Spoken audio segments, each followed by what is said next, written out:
ইউক্রেনে রাশিয়ার হামলা পুনরায় জোরালো হওয়ায় আতঙ্কে পড়েছে সাধারণ মানুষ। নতুন করে ক্ষেপণাস্ত্র ও ড্রোন হামলার খবর পাওয়ার পর রাজধানী কিয়েভ সহ বিভিন্ন শহরে নিরাপদ আশ্রয়ের খোঁজে মেট্রো স্টেশনগুলোতে ভিড় জমাচ্ছেন বাসিন্দারা।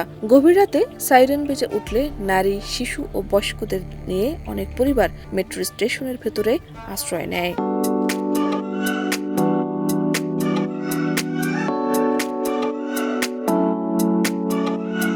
ইউক্রেনীয় কর্তৃপক্ষ জানিয়েছে, রাশিয়া একযোগে একাধিক এলাকায় হামলা চালিয়েছে। এসব হামলায় বিদ্যুৎ অবকাঠামো ও আবাসিক এলাকায় ক্ষয়ক্ষতির আশঙ্কা করা হচ্ছে। যদিও তাৎক্ষণিকভাবে হতাহতের পূর্ণ তথ্য পাওয়া যায়নি, তবে জরুরি সেবা সংস্থাগুলোকে সর্বোচ্চ সতর্ক অবস্থায় রাখা হয়েছে। মেট্রো স্টেশনগুলোকে অস্থায়ী আশ্রয়কেন্দ্র হিসেবে ব্যবহার করা হচ্ছে। অনেক মানুষ সেখানে কম্বল, খাবার ও প্রয়োজনীয় জিনিসপত্র নিয়ে অবস্থান করছেন। শিশুদের কান্না আর উদ্বিগ্ন মানুষের ভিড়ে স্টেশনগুলোতে থমথমে পরিস্থিতি বিরাজ করছে।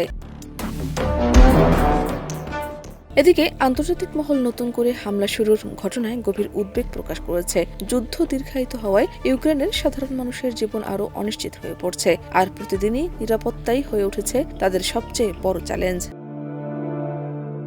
শাহনাজ পারভীন, দেশ রূপান্তর।